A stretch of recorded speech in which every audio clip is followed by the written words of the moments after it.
Halo Tribuners, live update Tribun News sore kembali hadir menyapa Anda pada hari ini, Senin 25 Juli 2022. Seperti biasa, kami akan menyajikan informasi terkini dari berbagai daerah di Indonesia yang akan dilaporkan secara langsung oleh reporter kami di lapangan.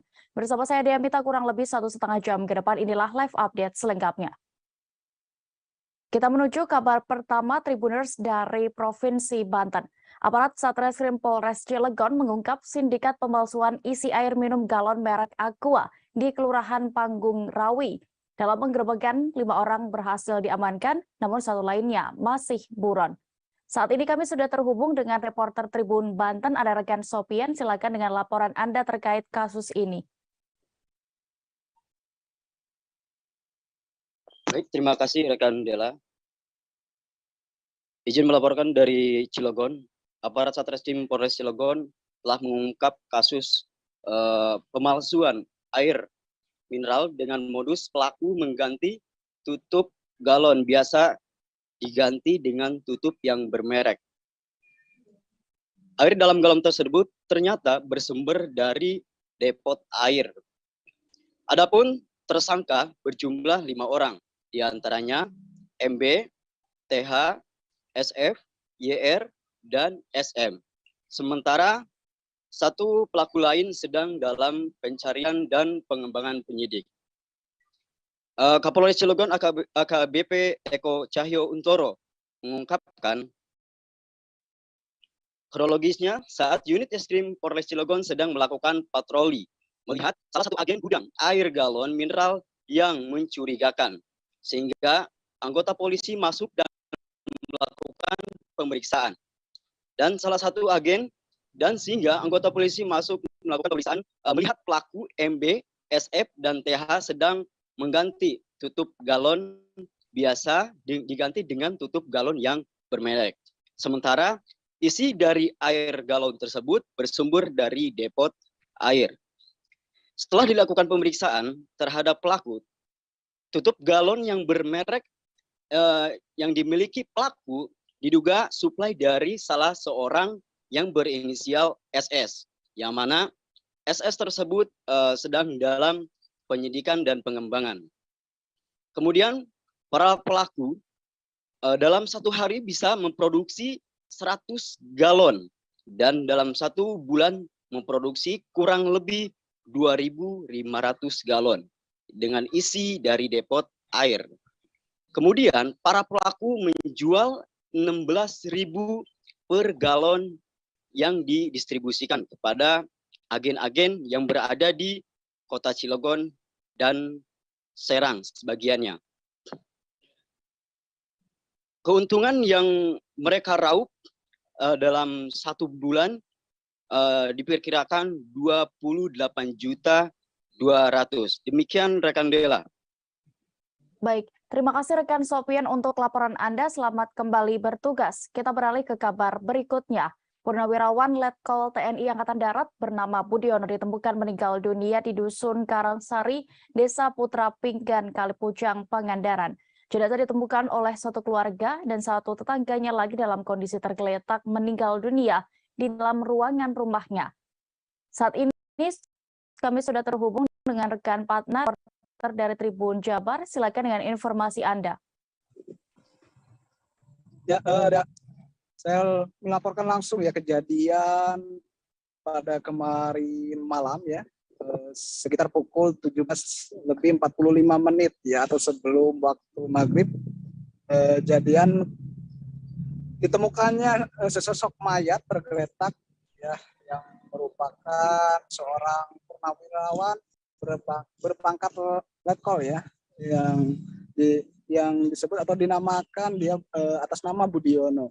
Dan kejadian itu ditemukan oleh salah satu warga dan salah satu pihak keluarganya di wilayah rumah korban, tepatnya di wilayah Desa Putra Pinggan, Kecamatan Kalipujang, Kabupaten Pangandaran. Nah, ditemukannya korban sebelum dievakuasi sempat warga berkerumun di lokasi tempat kejadian ditemukannya korban dan tak lama langsung dievakuasi. Nah, menurut keterangan dari pihak kepolisian, korban diduga meninggal sudah ada seminggu ke belakang ya, dan pihak keluarga juga menurut saksi-saksi informasi dari pihak kepolisian terakhir menghubungi atau mencoba menghubungi korban sekitar 5 hari yang ke belakang ya, setelah ditemukannya korban pada kemarin sore sekitar pukul 17:45. Dan kondisi korban dari pantauan Tribun Jabar ini sudah sangat memprihatinkan. Kondisi sudah membusuk, kemudian untuk warna kulitnya juga udah kehitaman, dan tak selama setelah ditemukannya korban langsung dievakuasi, beberapa selang waktu langsung dievakuasi, dan korban tadi pagi sekitar pukul 9 sudah dikebumikan di rumah di sekitaran kampung rumah duka di wilayah Desa Putra Pinggan, Kecamatan Kalipucang, Kabupaten Pangandaran. Nah, untuk dugaan saat ditemukannya korban saat meninggal, dia di samping mayat tersebut ada beberapa jenis obat ya, yang diduga obat tersebut merupakan obat jantung. Karena menurut informasi dari saksi-saksi pihak keluarga dan warga sekitar yang dihimpun oleh Tribun Jabar ID, korban atau sosok mayat yang sudah ditemukan berbau busuk tersebut merupakan sebelumnya mempunyai riwayat jantung ya. Jadi diduga karena mempunyai riwayat jantung, seminggu setelah kejadian dia langsung ditemukan oleh warga setempat. Dan saat ini Tribuners, kondisi korban yang sudah hidup, pihak keluarga tidak mengajukan untuk atau untuk diautopsi ya. Jadi mengikhlaskan korban dan selanjutnya dimakamkan di wilayah Desa Putra Pinggan. Seperti itu ya. Baik, Tribuners, rekan Patnat juga sudah melakukan wawancara bersama pihak berwenang terkait ini, selengkapnya kami tampilkan.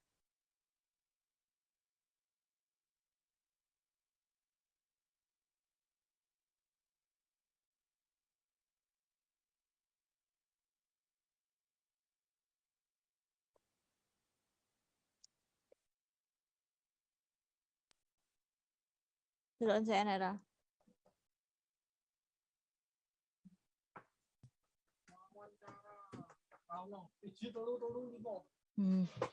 Lanjut wae deh.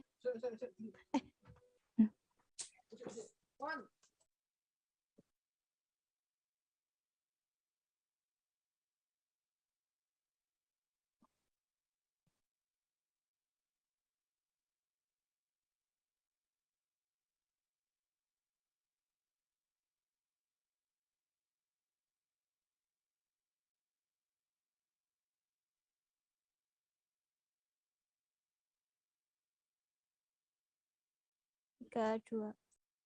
Kita beralih ke Kalimantan Barat, Tribuners. Seorang pria di kota Pontianak nekat membakar dirinya sendiri hingga mengalami luka sekira 90%.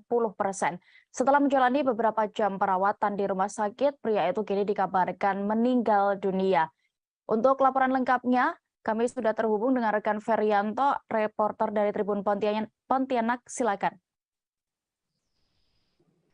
Oke ya, siap. Terima kasih Dea. Nah, Dea, untuk kejadian peristiwa seorang pria membakar dirinya sendiri di kota Pontianak ini terjadi di wilayah Kecamatan Pontianak Utara pada hari Jumat kemarin, tanggal 22 Juli 2022 pagi. Nah, saat itu yang bersangkutan korban ini berada di depan rumahnya, kemudian tiba-tiba saja mengambil satu botol air mineral yang sudah diisi dengan bahan bakar minyak dan menyiramkan BBM tersebut ke tubuhnya, kemudian menyulut api. Nah, saat itu ada warga sekitar juga dan keluarga berusaha untuk menolongnya.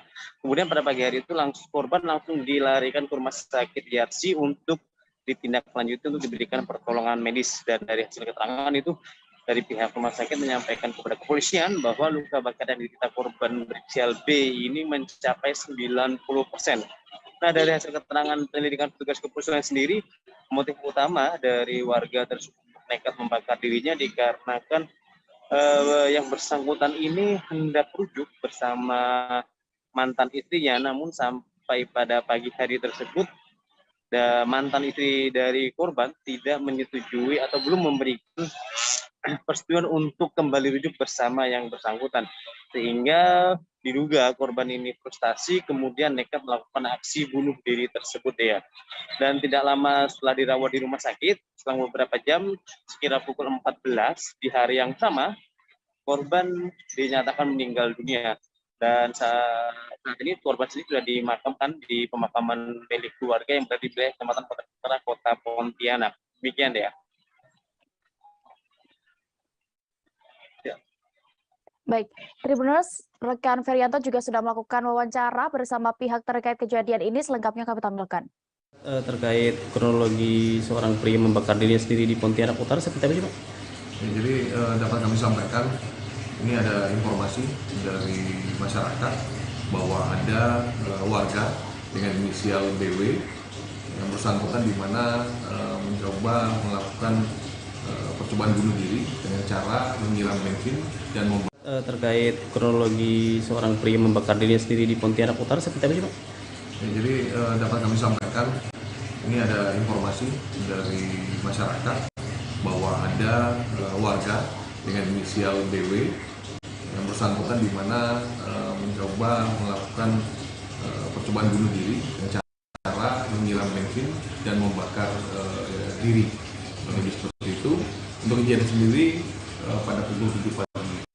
Kemudian petugas mendatangi TKP, melakukan pendalaman dan melakukan awal yaitu merujuk yang bersangkutan ke rumah sakit Yarsi, di mana saat ini yang bersangkutan tengah dilakukan tindakan medis, dilakukan perawatan oleh petugas kesehatan. Untuk yang bersangkutan saat ini kondisi sudah semakin membaik, walaupun di mana hasil konfirmasi dari dokter untuk korban sendiri 90% mengalami luka bakar. Oleh karena itu, terkait dengan hal ini, kami dari petugas belum dapat mengambil keterangan. Namun dapat kami sampaikan hasil dari keterangan para saksi, motifnya sendiri yaitu karena ada permasalahan keluarga.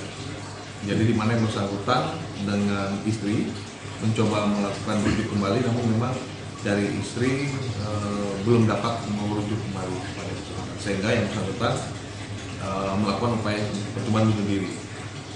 Jadi hasil dari keterangan di lapangan pun juga dari para saksi yang kami peroleh bahwa untuk bahan bakar yang ada itu disiapkan oleh yang bersangkutan dengan disiapkan dalam bentuk satu botol aqua ukuran yang besar, kemudian pada saat itu menyiram ke badannya, kemudian melakukan pembakaran. Kabar berikutnya datang dari Sulawesi Tenggara. Dua pria di Kabupaten Konawe kabur seusai melakukan transaksi di salah satu ATM Bank di Desa Pundai, Kecamatan Wonggalduko, Kabupaten Konawe. Detik-detik gelagat mencurigakan kaburnya dua pemuda yang tidak diketahui identitasnya itu juga terekam kamera CCTV. Untuk terkait peristiwa ini, Tribuners, kami sudah terhubung dengan rekan Armanto Sepu, reporter Tribun Sultra yang siap dengan laporannya. Silakan, rekan. Ya, baik, rekan Dea dari Sulawesi Tenggara, Kabupaten Konawe melaporkan bahwa pada Minggu 24 Juli kemarin, dua orang pemuda di Kabupaten Konawe, tepatnya di Desa Pudai, Kecamatan Wonggeduku, Kabupaten Konawe, terekam kamera melakukan transaksi di sebuah ATM Bank mini di desa tersebut, yang mana aksi keduanya ini terekam kamera CCTV di ATM tersebut. Dari pantauan kami terlihat bahwa dua orang pemuda ini memakai pakaian yang pertama berbaju putih dan bercelana pendek orange, kemudian rekannya yang berjaket hijau tua dan juga bercelana pendek. Setelah melakukan transaksi sebesar Rp1.800.000, kedua pemuda ini kemudian pura-pura melakukan panggilan telepon, dan tak lama setelah itu keduanya kabur menggunakan sepeda motor yang diduga jenis Matic dan tak kunjung kembali. Kemudian dari hasil konfirmasi kami kepada pemilik ATM mini ini mengatakan bahwa kejadian ini terjadi sekitar pukul 14 waktu Indonesia Tengah kemarin, Namun pemilik enggan untuk menerangkan lebih lanjut bagaimana terkait kronologis kedua pemuda ini melakukan tindak penipuan di ATM ini, karena menurutnya ya hal tersebut akan ia laporkan setelah melakukan atau melaporkan kejadian ini di pihak kepolisian. Hingga saat ini kami juga belum mendapatkan konfirmasi lebih lanjut apakah tindakan dua orang pemuda ini telah dilaporkan di aparat kepolisian atau sama sekali belum. Sempat kejadian ini juga diunggah pemilik usaha tersebut melalui akun Facebooknya. Dari pantauan kami hingga saat ini postingan tersebut telah dibagikan ratusan kali oleh netizen dan juga dikomentari oleh sejumlah netizen. Bahkan ada yang menduga para pelaku ini merupakan warga yang berada di Kecamatan Wobotobi. Demikian rekan Dea, kami melaporkan dari Kabupaten Konawe. Baik, terima kasih rekan Arman untuk informasi Anda. Selamat bertugas kembali. Kita beralih ke informasi berikutnya. Kantor Pengawasan dan Pelayanan Bea dan Cukai atau KPPBC tipe Madya Pabean Dumai memusnahkan hasil pendidikan tahun 2021 hingga 2022. Hasil pendidikan berupa barang ilegal mulai dari rokok hingga obat terlarang. Selengkapnya terkait proses pemusnahan barang sitaan ini kami sudah terhubung dengan reporter Tribun Pekanbaru, ada rekan Doni Kesuma Putra. Silakan dengan informasi Anda. Ya, terima kasih rekan Dea. Saya sampaikan bahwa berdasarkan hasil penindakan yang dilakukan oleh DC Dumai mulai dari tahun 2021 hingga 2022, di mana di akhir pekan tadi, tepatnya pada hari Jumat itu, DC Dumai bersama stakeholder itu melakukan pemusnahan, yang mana pemusnahan itu dilakukan dengan cara dibakar. Adapun barang-barang yang dimusnahkan di DC Dumai itu yakni adalah rokok berbagai merek tanpa disertai cukai itu berjumlah 175.601 bungkus atau sebanyak 3,5 juta batang. Dengan musnahkan dengan cara dibakar. Selain itu tambahnya ada juga obat-obatan, balpres,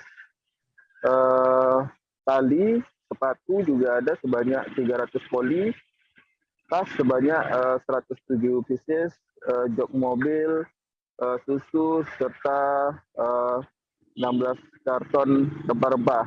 Itu dimusnahkan. Untuk obat-obatannya sendiri itu melalui pihak ketiga. Dan sedangkan yang lain seperti sepatu dan juga baju dan ban itu dimusnahkan dengan cara dibakar.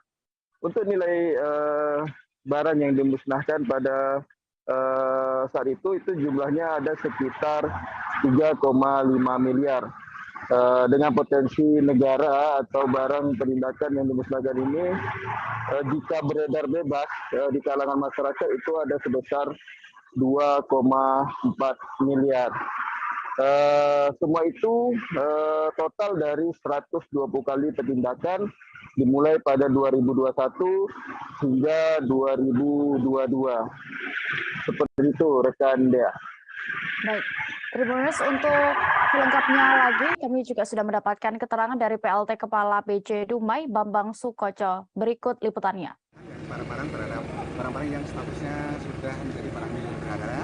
Hasil penindakan dari 2021 sampai dengan 2022 ada beberapa macam barang. Salah satunya ada rokok atau hasil tembakau kurang lebih sekitar 3.500-an batang atau 175.000 bungkus. Itu nanti pemusnahannya dengan cara dibakar. Di samping itu masih ada barang-barang yang lain seperti Milo, jok mobil, ban bekas, pakaian bekas, itu nanti pemusnahannya dengan cara dibakar. Tapi ada satu yang mesin speed itu mungkin nanti caranya akan dipotong-potong. Tidak, kalau dibakar dia tidak musnah, ya kan, tidak musnah. Tidak merubah sifat aslinya. Jadi untuk merubah sifat aslinya dia harus dipotong-potong. Barang yang lain, obat-obatan Pak. Oh, kalau obat-obat ada alas kaki atau sepatu, itu kondisi bekas, itu nanti cara pemusnahannya akan dipotong-potong. Kalau obat-obatan itu kardusnya saja, karena kalau untuk obat-obatan itu pemusnahannya barang-barang D3 kita bekerja sama dengan pihak 3 Berkah Rezeki Ikhlas, itu nanti yang akan melaksanakan pemusnahan barang-barang D3-nya. Tim Gubernur untuk Percepatan Pembangunan atau TGUPP Kalimantan Utara melaporkan sejumlah oknum pegawai Pemprov ke Polda. Oknum pegawai itu diduga melakukan praktik jual beli jabatan dalam proses mutasi dan promosi jabatan eselon 3 dan 4. Terkait ini, kami sudah terhubung dengan reporter Tribun Kaltara, ada rekan Maulana Ilhami Faudi yang siap dengan informasinya. Silakan. Ya, baik rekan Dea dan Tribuners dapat dilaporkan bahwa anggota dari Tim Gubernur untuk Percepatan Pembangunan atau TGUPP Kaltara, ya ini Mukhlis Rahman, yang bertindak sebagai kuasa hukum dari pelapor, menyampaikan telah melaporkan seorang oknum dari Badan Kepegawaian Daerah atau BKD Kaltara ke pihak Polda Kaltara pada hari Minggu lalu. Pelaporan ini terkait dugaan jual beli jabatan di lingkungan Pemprov Kaltara, tepatnya untuk jabatan di posisi eselon 3 dan eselon 4 di Pemprov Kaltara. Pelaporan dilakukan setelah pihak TGUPP menerima sejumlah aduan dari sejumlah korban begitu yang mengaku dijanjikan jabatan tertentu dengan syarat memberikan sejumlah uang kepada oknum tersebut. Adapun mekanisme cara kerjanya beragam, mulai dari meminta uang sebesar 10 juta di awal hingga meminta dibayarkan sisa uang tersebut jika nantinya posisi yang ditawarkan resmi didapatkan oleh pejabat yang bersangkutan.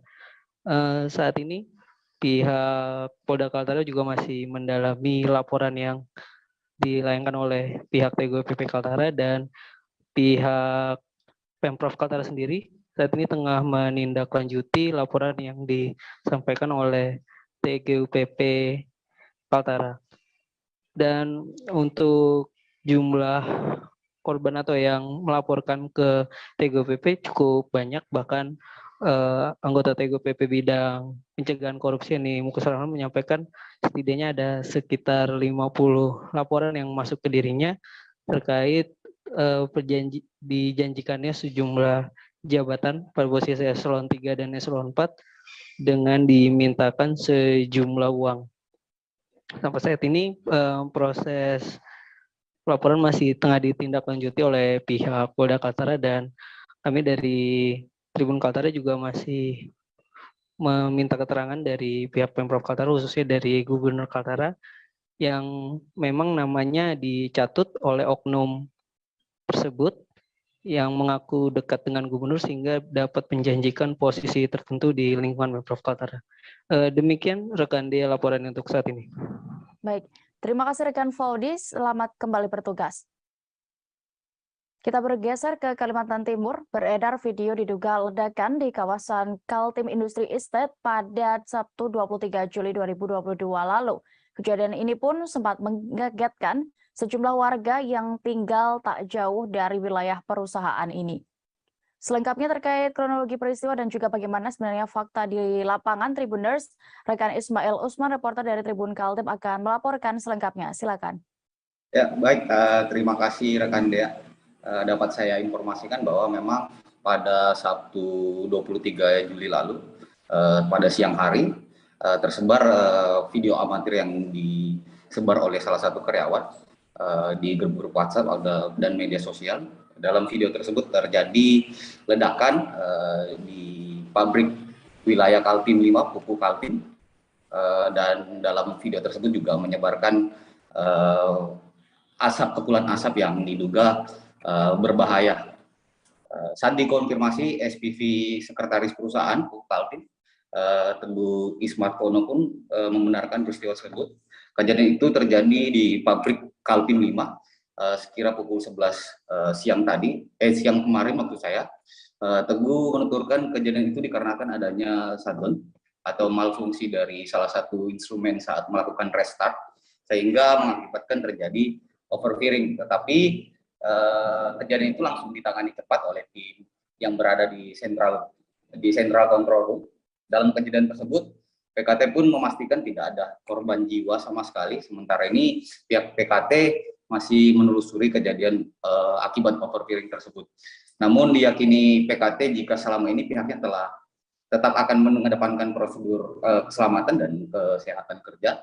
Dipastikan juga gas yang keluar dan kepulan asap pasca ledakan bukan merupakan bahan beracun yang bisa membahayakan warga di sekitar lingkungan perusahaan.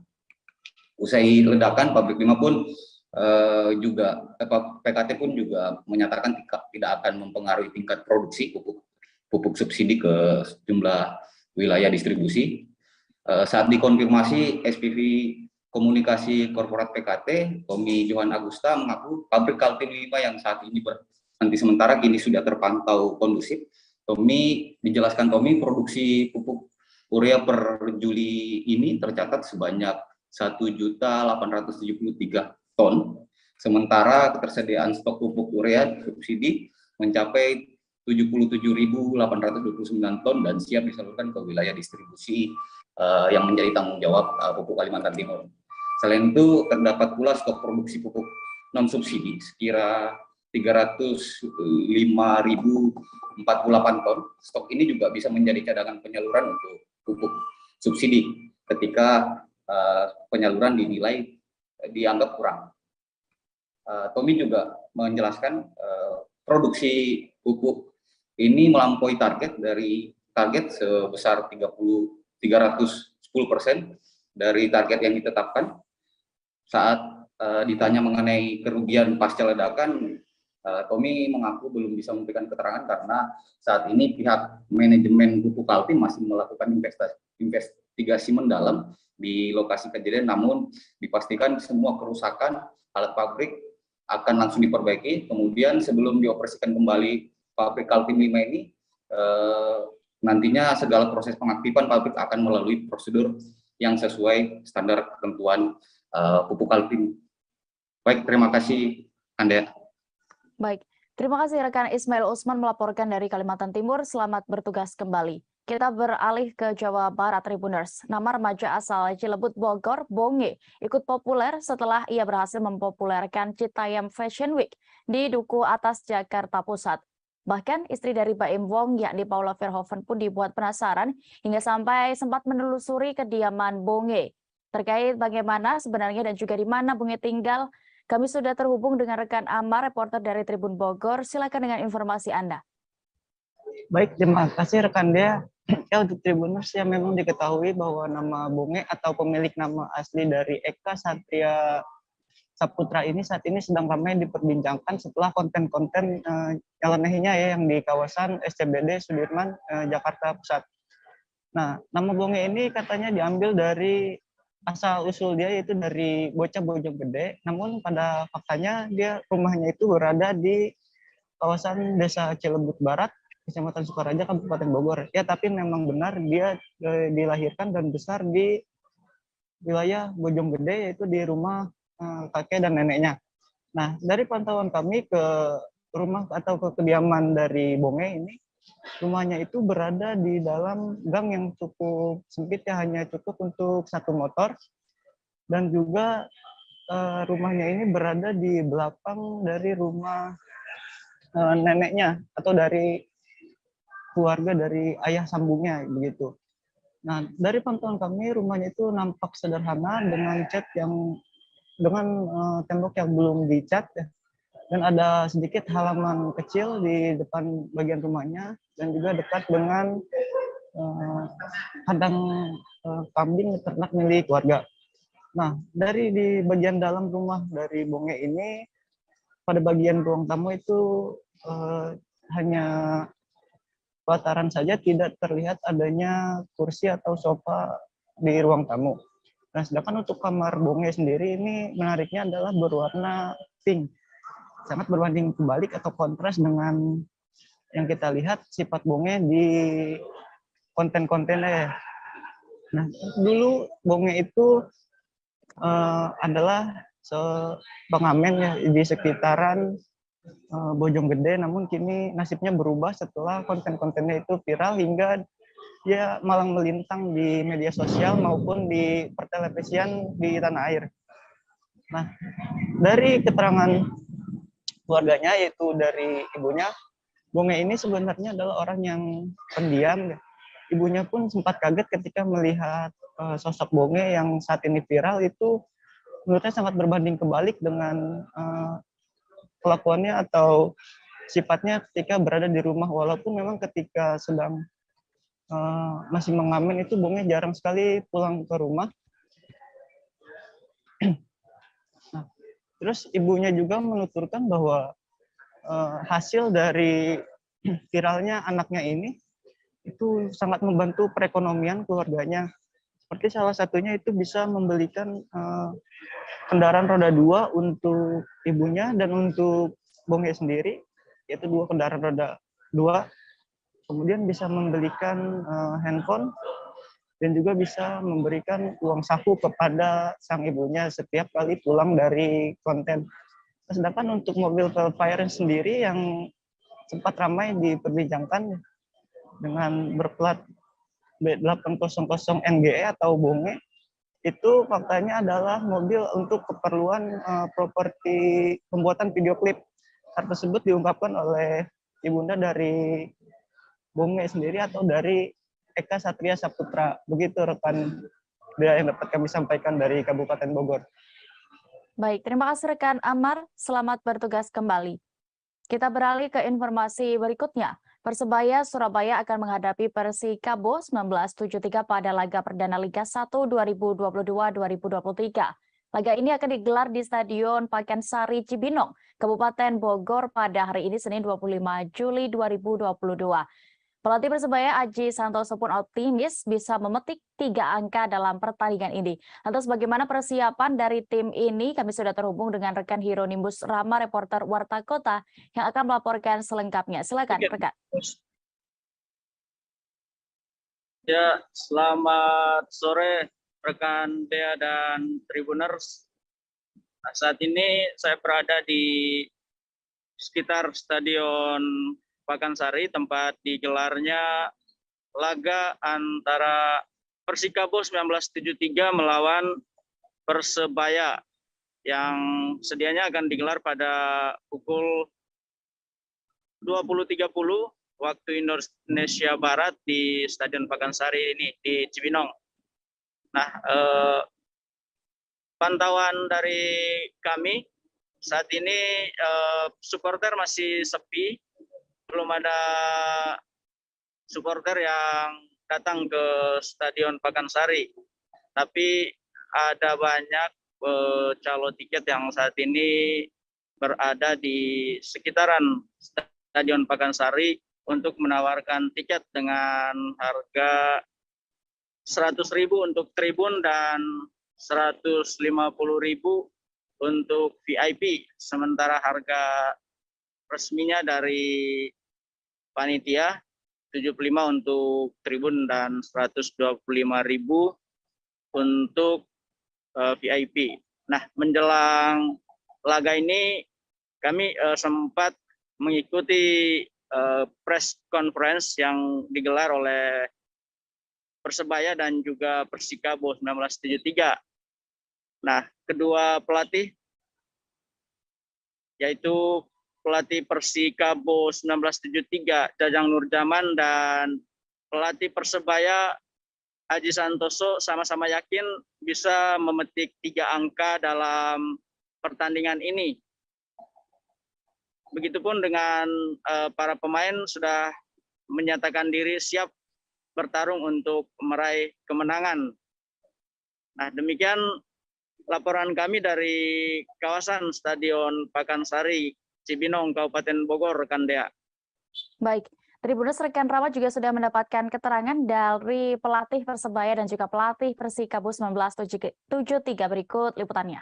Permainan cukup bagus, cuman untuk pertandingan besok sepertinya Lelis masih kami simpan karena ketika melakukan tes itu mas kemarin agak sedikit tertarik dan dia sudah berbicara sama saya tidak merasa sakit sih, tapi untuk memasang dia masih saya lihat sampai besok pagi perkembangannya dia seperti apa. Jadi bisa juga dia main atau tidak, tetapi yang jelas dimanapun saya melatih saya tidak pernah tergantung dengan satu dua pemain, itu akan tidak bagus buat tim. Jadi saya tidak pernah tergantung siapapun yang saya pasang, mereka harus menunjukkan, harus menjawab dengan kualitas yang bagus di dalam pertandingan. Terima kasih. Tidak ada Ciro Alves. Ya, ada Ciro maupun tidak ada Ciro, pasti kamu tetap tim yang bagus dan kamu tetap fokus pada tim kamu sendiri. Terakhir mungkin apa yang kira-kira yang patut diwaspadai dari Persikabo sendiri? Persikabo itu melakukan pembakaran banyak, hanya 12 pemain dari musim lalu yang bertahan. Ya, saya lihat sekilas ketika Persikabo tampil di Piala Presiden pertandingan di Malang, meskipun dengan banyak pemain baru, saya lihat Persikabo tidak bisa dipandang remeh ya. Kita tahu sendiri bagaimana kualitas seorang Coach Jajang yang sudah malang melintang di tim Indonesia. Jadi tentu saya tetap fokus, tetap waspada. Teman-teman yang saya hormati, terima kasih. Kalau target tidak akan bermain semaksimal mungkin dan semoga kita bisa memenuhi target dari manajemen dan pelatih dan semoga bisa main di Asia tahun depan. Masih seputar dunia sepak bola, Tribuners, pertandingan Persib Bandung kontra Bayangkara FC di Stadion Wibawa Mukti, Kabupaten Bekasi berlangsung meriah. Dan pertandingan itu juga diramaikan oleh hadirnya puluhan ribu bobotoh yang membirukan stadion. Ratusan bobotoh dari komunitas Bomber bahkan berangkat menuju Cikarang bersama-sama dengan menggunakan 2 bus. Terkait informasi ini dan juga bagaimana jalannya pertandingan dan hasilnya, kami sudah terhubung dengan reporter Tribun Jabar, ada rekan Cipta Permana. Silakan rekan. Ya, selamat sore rekan Dea, selamat sore Tribuners. Dapat kami laporkan bahwa pertandingan perdana 3-1 antara Persib Bandung melawan Bayangkara FC di Stadion Pakansari, Stadion Wibawa Mukti maksud kami, kemarin berlangsung sengit. Kedua tim dipaksa untuk bermain imbang dengan skor 2-2. Namun di samping pertandingan ada momen bahwa para supporter di tribun Wibawa Mukti itu hampir sepenuhnya dipenuhi oleh bobotoh, yaitu pendukung dari Persib Bandung. Berdasarkan informasi yang kami dapatkan bahwa pertandingan antara kedua sebelasan dihadiri oleh kurang lebih 20.000 bobotoh yang total dari jumlah penonton yang hadir pada pertandingan tersebut berdasarkan data perangkat pertandingan mencapai 21.200 penonton. Dalam laga tersebut juga bahwa bobotoh sudah berangkat sebelum pertandingan digelar, di mana pertandingan digelar pada pukul 20.30 waktu Indonesia Barat. Namun bobotoh sudah mulai memadati Stadion Wibawa Mukti sejak pukul 4 sore hari kemarin. Dapat kami sampaikan bahwa pertandingan antara Persib Bandung melawan Bayangkara diwarnai oleh susul menyusul gol. Ya, di mana Persib Bandung tertinggal lebih dulu melalui gol Yusuf Edul Jajari dan disamakan oleh gol Rahmat Irianto, yang kemudian Persib Bandung mampu membalikan keunggulan melalui gol Fred Butuan sebelum disamakan kembali oleh gol Hani Rizky. Dapat kami informasikan bahwa pertandingan semalam juga berlangsung tertib, tidak ada aksi yang melanggar aturan atau regulasi dari PT Liga, sehingga bobotoh setelah selesai pertandingan langsung kembali bertolak ke daerah masing-masing, khususnya untuk wilayah Kota Bandung.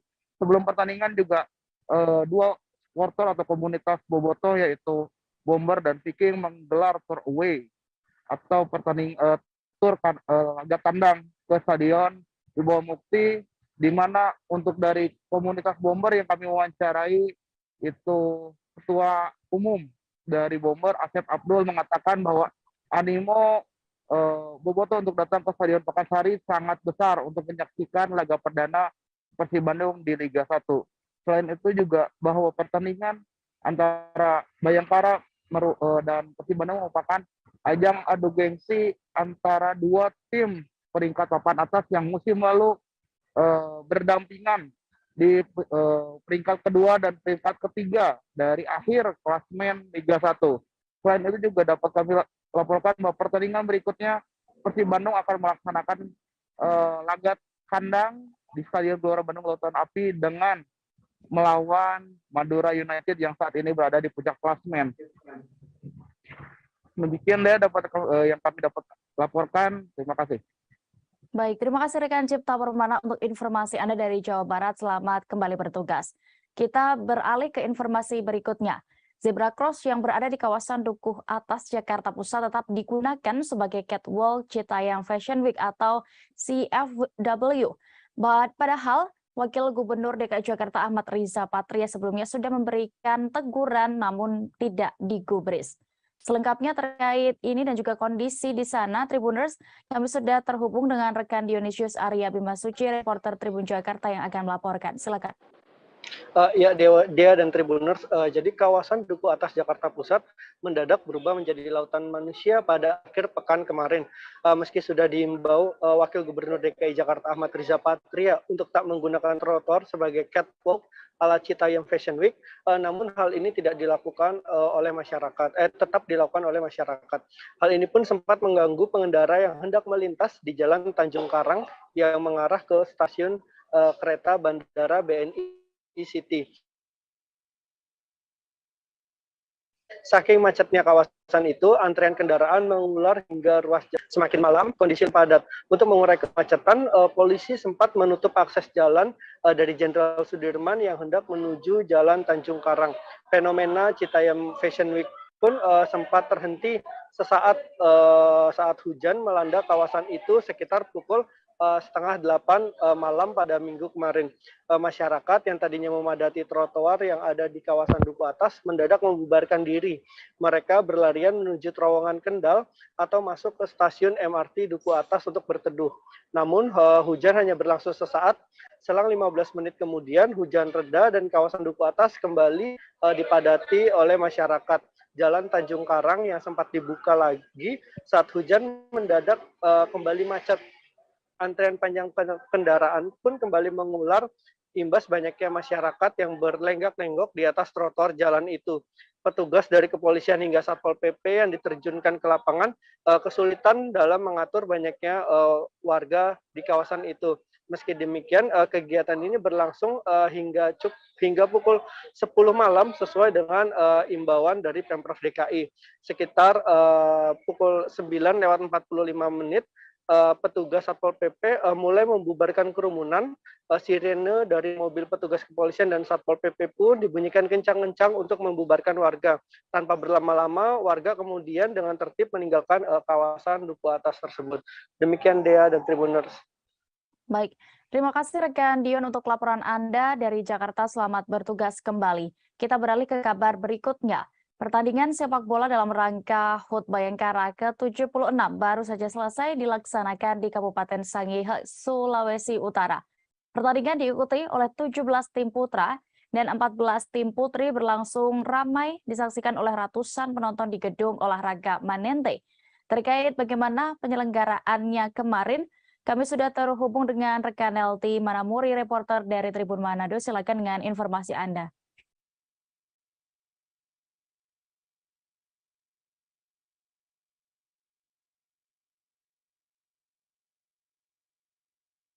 Halo, rekan LT. Ya, baik, Dea. Dapat kami laporkan untuk perayaan dalam rangka Hari Ulang Tahun Bayangkara ke-76 tahun, Polres Kabupaten Kepulauan Sangihe mengadakan pertandingan volleyball yang dilaksanakan di Gedung Olahraga Manente, Kecamatan Tahuna, Kabupaten Kepulauan Sangihe, Provinsi Sulawesi Utara. Ketua Persatuan Bola Voli Seluruh Indonesia Sangihe, Johannes Tindungki, ketika membacakan laporan panitia, menyebutkan turnamen ini diikuti oleh 31 klub tim bola voli sebagai peserta, di antaranya 17 tim putra dan 14 tim putri yang ikut berpartisipasi dalam kompetisi 2022 ini ya. Dirinya juga saat membacakan laporan mengatakan bahwa bukan hanya dari Kabupaten Kepulauan Sangihe yang turut meramaikan Bayangkara Cup 2022, ada juga tim dari luar yang ikut serta, yakni dari Kota Bitung, Kota Manado, dan Kepulauan Talaut yang masih di seputaran Sulawesi Utara. Dalam pembukaan yang dilaksanakan pada Kamis 21 Juli 2022 kemarin, dihadiri oleh penjabat Bupati Kepulauan Sangihe juga, Dr. Rini Silangen Tamuntuan, yang ketika memberikan sambutan dirinya sangat mengapresiasi tentunya Polres Kepulauan Sangihe yang sudah boleh mengadakan berbagai turnamen, yang salah satunya yaitu pertandingan bola voli, yang tentunya pertandingan juga sangat dinantikan oleh para pemain karena sudah kurang lebih 2 tahun tidak diadakan kegiatan olahraga seperti ini. Tamuntuan juga dalam sambutannya mengatakan bahwa meski dalam suasana pandemi, tentunya harus bagi para penonton yang hendak mengikuti atau menonton pertandingan bola voli agar tetap mematuhi prokes yang ada. Dan dapat kami laporkan juga bahwa seleksi pemain tahun 2022 ini sebagai juga untuk seleksi di Porprov nanti yang akan dilaksanakan nantinya. Demikian dia laporan kami. Baik, terima kasih rekan Nelti melaporkan dari Manado. Selamat bertugas kembali. Kita beralih ke kabar berikutnya. Fenomena sejumlah tiang listrik berada di badan jalan saat itu sempat menjadi perbincangan warganet, khususnya yang masih menerka-nerka sebenarnya di mana keberadaan dari tiang tersebut. Setelah ditelusuri, ternyata benar adanya fenomena itu yang berada di Jalan Kapitan, Dusun Karyasari, Desa Sungai Ambangah, Kabupaten Kuburaya, Kalimantan Barat. Terkait ini Tribuners, selengkapnya akan dilaporkan rekan Teddy Yahya, reporter Tribun Pontianak. Silakan rekan.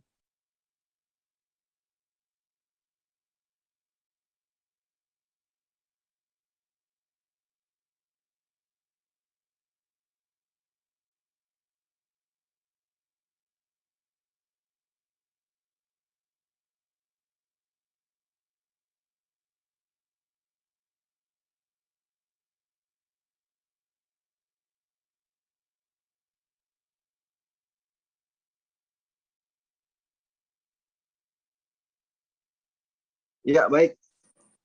Selamat sore sahabat Tribuners dimanapun berada. Terima kasih Dea. Memang beberapa waktu lalu sempat beredar video viral di media sosial yang menunjukkan keberadaan tiang listrik di badan jalan.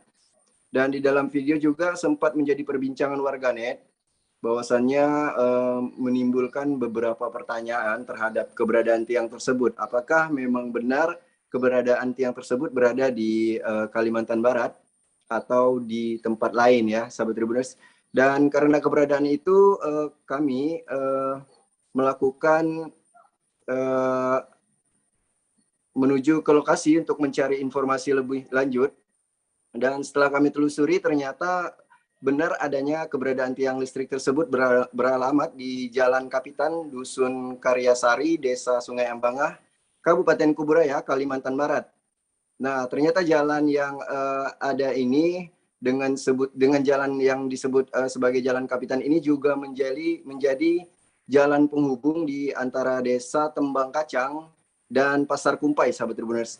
Dan menurut informasi warga juga sebelum ada tiang tersebut, dulunya lokasi sekitar hanyalah jalan setapak yang digunakan untuk keperluan aktivitas daripada petani di warga setempat ya, sahabat Tribuners. Dan karena adanya normalisasi parit pada waktu itu, maka tiang listrik tersebut menjadi berada di badan jalan. Dan menurut informasi juga yang kami dapatkan dari pihak desa juga sudah pernah melakukan pengiriman surat terhadap pihak PLN atau pihak terkait di 2 tahun yang lalu. Dan hingga saat ini pihaknya belum berinisiatif untuk melakukan pemindahan ya sahabat Tribuners. Dan menurut warga setempat juga Jalan Kapitan ini sering terjadi kecelakaan di mana terdapat salah satu warga yang saat itu mengalami kecelakaan cukup rumit, cukup parah maksud saya. Karena waktu itu sempat dibawa ke rumah sakit dan kabarnya kejadian yang kecelakaan tersebut terjadi pada waktu malam hari, sahabat Tribuners. Dan kecelakaan juga terjadi terhadap anak-anak sekolah yang melewati jalur tersebut. Dan keberadaan jalan ini juga sebenarnya adalah jalur alternatif, bukan jalur daripada jalur inti daripada jalan daripada desa Sungai Ambanga ini ya, sahabat Tribuners. Karena jalan utama atau jalan yang biasa dilewati oleh warga setempat sedikit rusak. Jadi warga memilih untuk melewati Jalan Kapitan tersebut. Dan kami juga kemarin sempat berbincang sedikit dengan salah satu kepala desa juga di sana, bahwasannya Samsuri mengatakan juga berharap untuk dengan adanya kejadian ini maka pihak terkait bisa berinisiatif untuk memindahkan tiang ke pinggir jalan ya, bukan untuk menghilangkan, namun memang untuk memindahkan ke pinggir jalan. Demikian dia informasi yang dapat kami sampaikan. Baik, terima kasih rekan Teddy Yahya untuk informasi Anda. Selamat kembali bertugas. Kita beralih ke informasi berikutnya. Komisi Nasional Hak Asasi Manusia atau Komnas HAM membeberkan kembali perkembangan terkait penyelidikan kasus penembakan Brigadir J atau Yosua di kantor Komnas HAM Menteng, Jakarta Pusat pada hari ini Senin 25 Juli. Komnas HAM sendiri sebelumnya telah melakukan pemanggilan tim forensik Polri yang melakukan autopsi terhadap Brigadir J sebelumnya.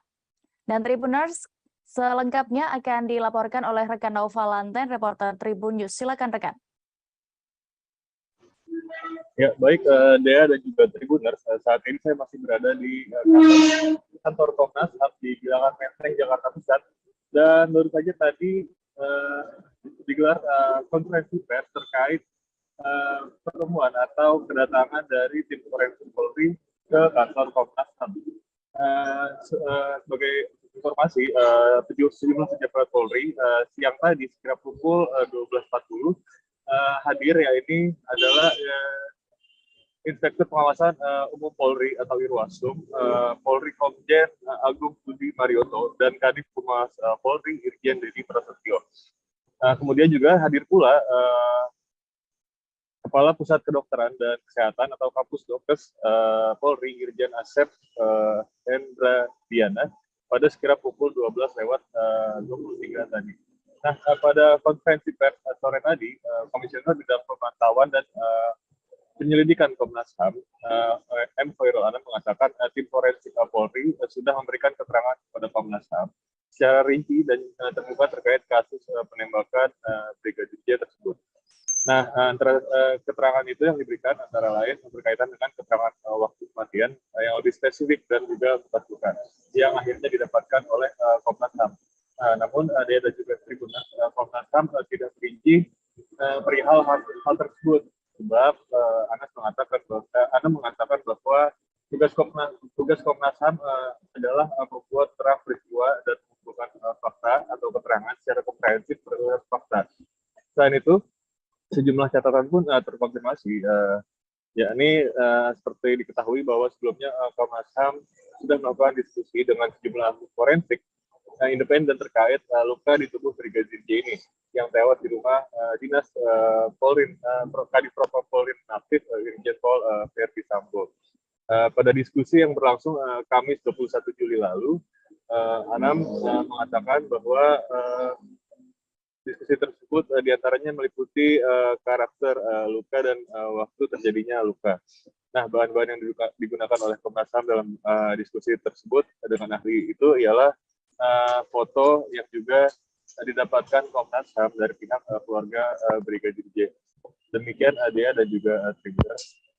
Baik, Tribuners, rekan Naufal juga sudah berhasil mendapatkan keterangan dari Irwasum Polri, Komjen Agung Budi Marioto. Berikut liputannya kami tampilkan. Rekan-rekan media sekalian saya hormati, saya bersama Kadhumas dan tim dari forensik hadir memenuhi undangan atau panggilan dari Komnas HAM yang diagendakan dijadwalkan pada pukul 13.00 siang ini. Oleh karena itu, saya untuk menjabarkan arahan Bapak Kapolri bahwa penyidikan ini harus transparan, maka saya hadir di sini. Saya antar tim kedokteran forensik kita, dan saya tidak ikut di sana. Ya, yang menanyakan dari teman-teman dari Komnas HAM. Oleh karena itu, kehadiran saya di sini adalah untuk mengantar sesuai dengan permintaan dari Komnas HAM untuk pemanggilan. Mungkin ada tanya jawab itu nanti secara teknisnya dari teman-teman dari Komnas HAM yang menanyakan. Saya tidak akan berkomentar karena belum ditanya kan gitu.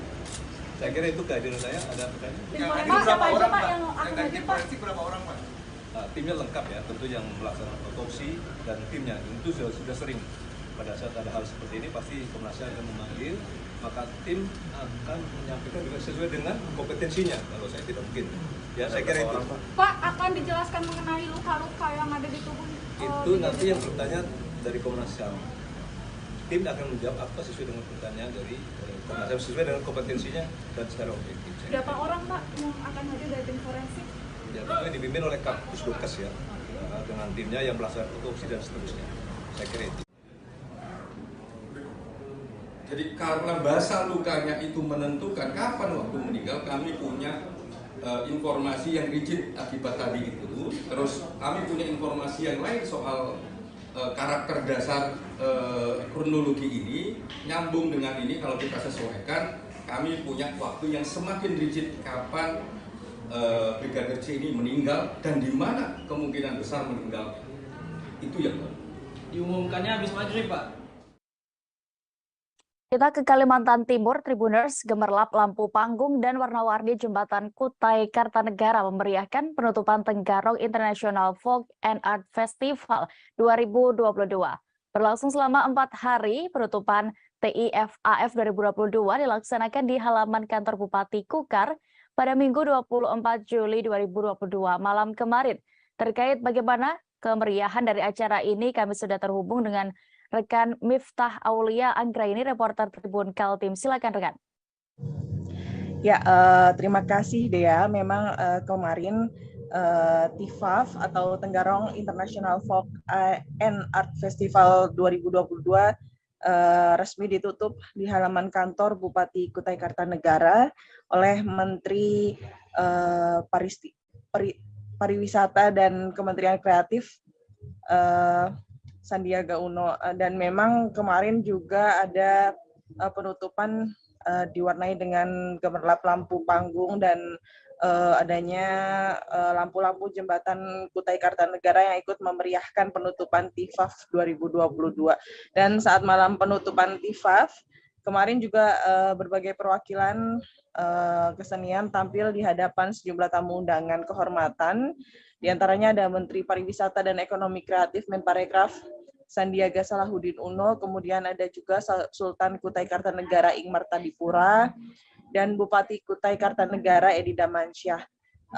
Kemenparekraf RI dalam hal ini juga memastikan bahwasannya kegiatan TIFAF 2022 ini akan masuk ke dalam Karisma Event Nusantara atau KEN, sehingga antusiasme pelaku musik tradisional, adat istiadat, serta tradisi unik juga dapat tersalurkan di Kabupaten Kutai Kartanegara.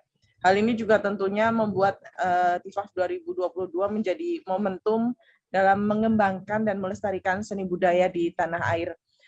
Sementara itu, Bupati Kutai Kartanegara Edi Damansyah juga mengatakan bahwa Kutai Kartanegara ini terletak di daerah Provinsi Kalimantan Timur dan memiliki segudang potensi wisata. Ditambah lagi Kukar juga masuk sebagai satu di antara kabupaten di Kaltim yang masuk ke dalam kawasan ibu kota Nusantara.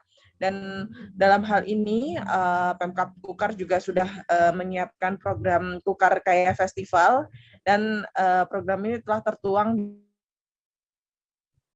di 2021-2026 sebanyak 100 festival harus dilaksanakan setiap tahunnya. Dan dengan dasar itu maka Bupati Edi Damansyah juga mendorong agar festival-festival di kecamatan yang ada di Kabupaten Kutai Kartanegara masif dilaksanakan. Demikian, Dea. Baik, terima kasih rekan Miftah Aulia untuk informasi Anda. Selamat kembali bertugas. Kita beralih ke Sulawesi Tengah, Tribuners. Gubernur Sulawesi Tengah, Rusdi Mastura, membuka Musabaqah Tilawatil Quran atau MTQ ke-29 tingkat Provinsi Sulawesi Tengah di Kabupaten Banggai. MTQ tahun 2022 ini sendiri diikuti oleh 582 peserta dari 13 kabupaten kota di Sulawesi Tengah. Selengkapnya akan dilaporkan rekan Asnawi Zikri, reporter dari Tribun Palu. Silakan dengan informasi Anda. Ya, baik, Tribuners, pelaksanaan MTQ tingkat Provinsi Sulawesi Tengah dilaksanakan di Kabupaten Banggai dimulai pada tanggal 23 hingga 29 Juli 2020 ya. Dan pesertanya berasal dari 13 kabupaten kota yang ada di Sulawesi Tengah berjumlah 582 peserta.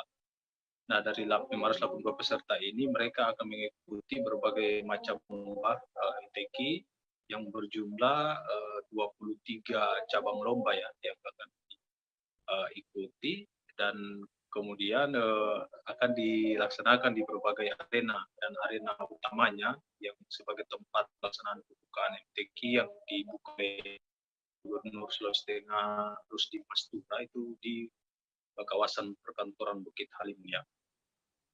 Nah, untuk sepenyambutan kafilah sendiri sebelum pelaksanaan pembukaan itu dilakukan pawai dan malam taaruf ya untuk sebagai tanda pengenalan terhadap para kafilah dari 13 kabupaten kota yang datang.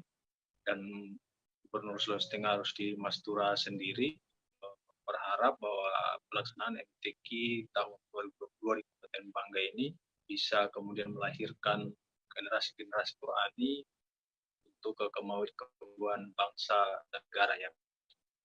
Kemudian selain itu Rusdi Mastura juga berharap pelaksanaan MTQ juga bisa menarik investasi dan mengungkit ekonomi yang ada di Kabupaten Banggai Sulawesi Tengah. Demikian. Ya. Baik, terima kasih rekan Asnawi Zikri untuk laporan Anda. Selamat kembali bertugas. Kita beralih ke informasi berikutnya, Tribuners. Kuasa hukum dari keluarga Brigadir J atau Yosua Huta Barat, Kamarudin Simanjuntak, mengungkapkan pihaknya menemukan jejak elektronik dugaan pembunuhan berencana terhadap Brigadir J. Selain itu, Brigadir J juga menceritakan ancaman pembunuhan yang ia alami kepada sosok orang yang ia percaya. Kamarudin mengungkapkan bahwa Brigadir J ternyata sudah mendapat ancaman pembunuhan sejak Juni 2022 lalu. Namun, siapa dari sosok orang kepercayaan mendiang Brigadir J masih dirahasiakan untuk lanjutan penyelidikan kasus ini. Yang pasti Kamarudin menyebut bukan dari anggota keluarga. Bahkan saat bercerita soal ancaman serius itu, Brigadir J sampai menangis.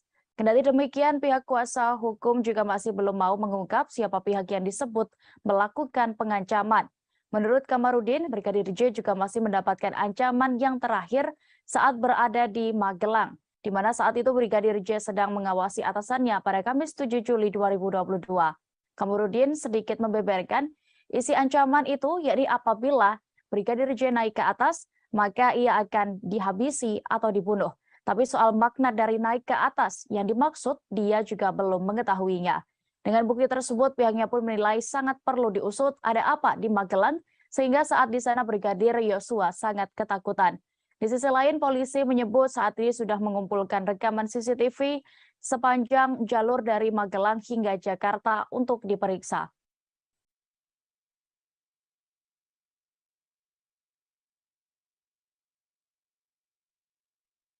8 tahun menjalin asmara, Vera Simanjuntak, yakni kekasih mendiang dari Brigadir Yosua Huta Barat atau Brigadir J, kini mengalami trauma. Terlebih di hari kejadian, Vera masih bertukar kabar dengan Brigadir J hanya berkisar 17 menit sebelum kabar duka datang. Pihak kuasa hukum Vera pun masih mempertanyakan kronologi kejadian versi polisi. Pasalnya, polisi menyebut baku tembak antara Brigadir J dan Baradae di rumah dinas Kadif Propam Polri nonaktif Ferdi Sambo berlangsung pukul 17 waktu Indonesia Barat. Sementara itu, Vera sendiri masih berkomunikasi terakhir dengan Brigadir J pada Jumat 8 Juli 2022 sekira pukul 16:43 waktu Indonesia Barat. Pengacara Vera yakni Ferdi menjelaskan, saat ini kliennya masih belum bisa bercerita banyak karena mengalami trauma. Menurutnya, kliennya tersebut juga terkejut mendapat informasi atas insiden yang disebut baku tembak tersebut. Sehingga kini pihaknya pun masih menanti hasil autopsi ulang yang akan memperjelas kronologi dan sepenuhnya dipastikan.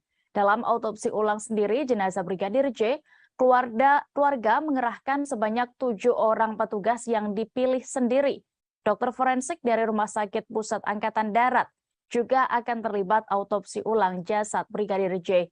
Proses autopsi sendiri akan dilakukan di RSUD Sungai Bahar pada Rabu 27 Juli mendatang.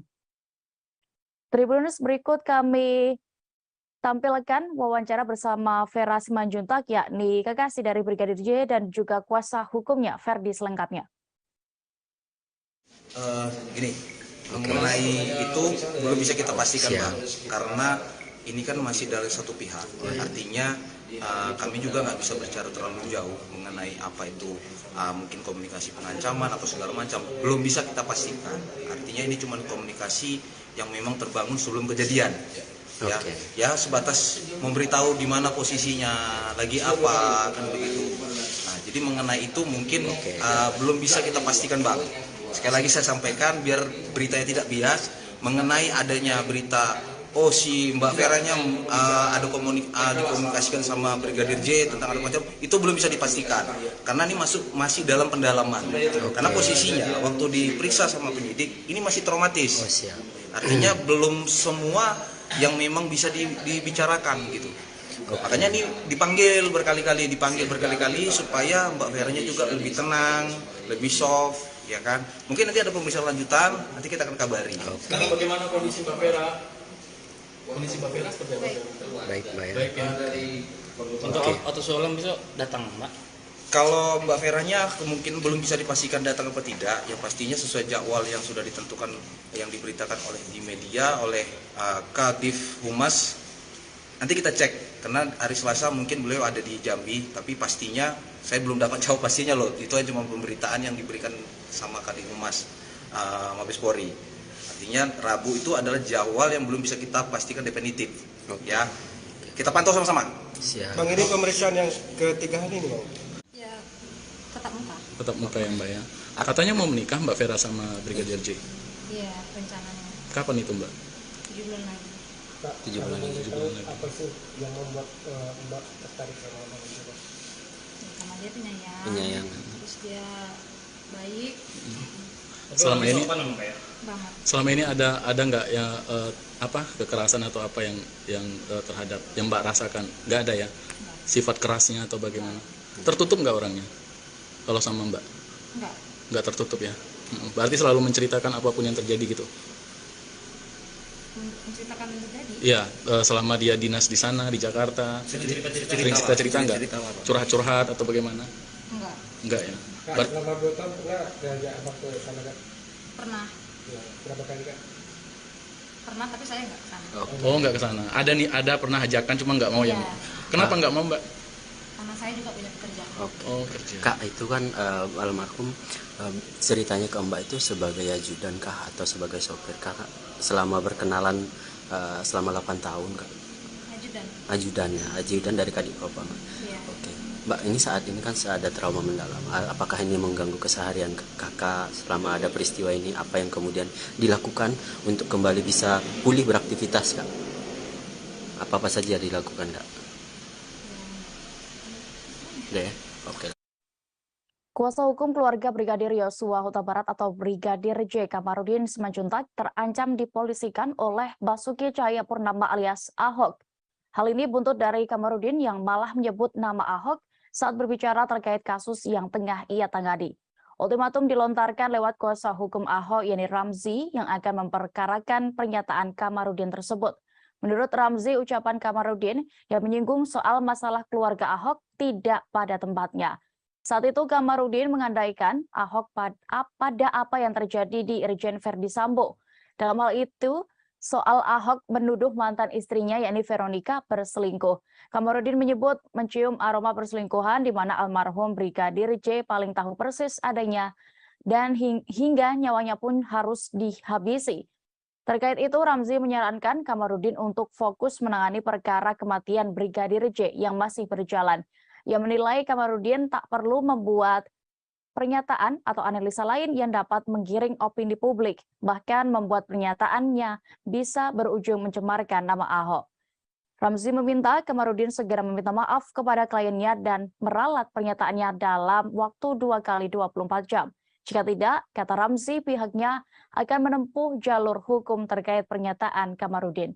Menanggapi ultimatum itu, Kamarudin sendiri menyatakan bahwa apa yang ia katakan bukanlah pencemaran nama baik.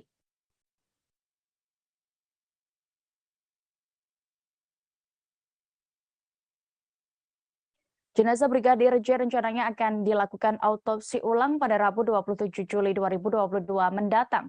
Panglima TNI Jenderal Andika Perkasa menyatakan pihaknya siap membantu dengan mengirim dokter dari RSPAD. Andika Perkasa mengatakan salah satu dokter forensik TNI yang dipilih langsung oleh Perhimpunan Dokter Forensik Indonesia atau PDFI. Dokter yang ditunjuk dari RSPAD yakni Dr. F. Andika menjelaskan keikutsertaan Dr. F dalam keperluan autopsi ulang jenazah Brigadir Yosua murni bukan dari keinginan TNI, tetapi adanya keinginan dari beberapa pihak, termasuk tim kuasa hukum Brigadir Yosua maupun Polri, untuk menyertakan dokter forensik dari TNI. Andika pun memberikan pesan kepada Dr. F untuk menjaga kredibilitas dan integritas dalam pelaksanaan tugasnya nanti. Ia juga meminta kepada Dr. F untuk mengedepankan objektivitas dan memprioritaskan keilmuan. Ex-Kepala Staf TNI Angkatan Darat itu menegaskan kesiapan TNI untuk membantu proses autopsi ulang Brigadir J. Andika juga memastikan pihaknya siap memberikan bantuan tambahan jika memang diperlukan. Diketahui Polri mempersilahkan keluarga dari mendiang Brigadir J untuk memilih dan menghadirkan tim forensik yang berpengalaman dalam ekshumasi atau autopsi ulang jenazah. Dengan dihadirkannya orang-orang yang berpengalaman, maka akan semakin baik dalam mengungkapkan hasil autopsi tersebut.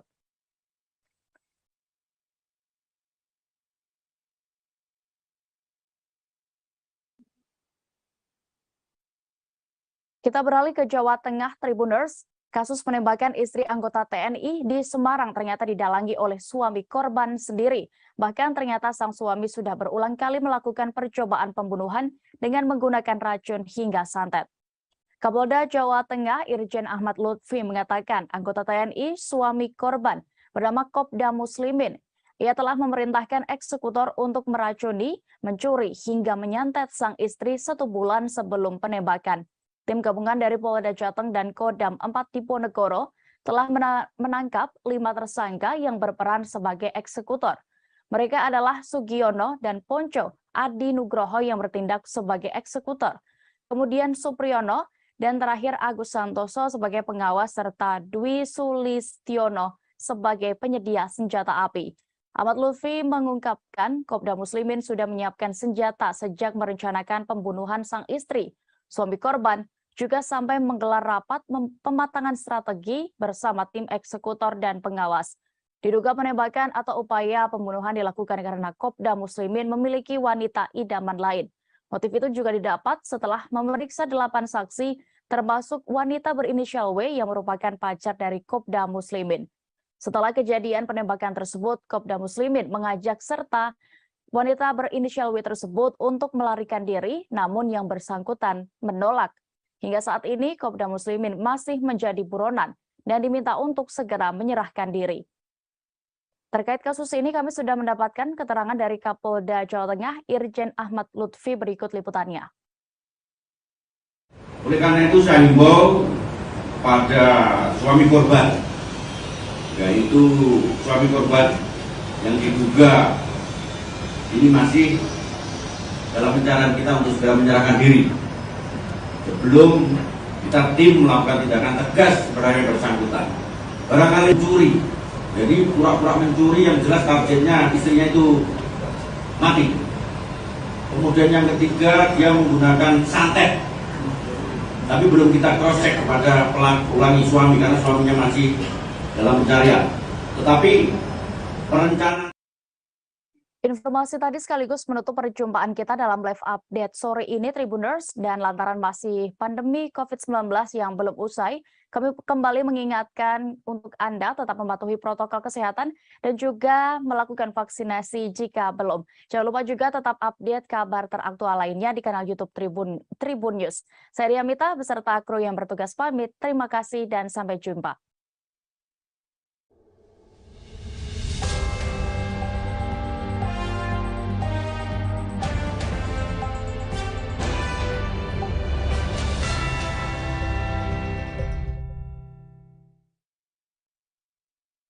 Jangan lupa like, subscribe, dan share ya!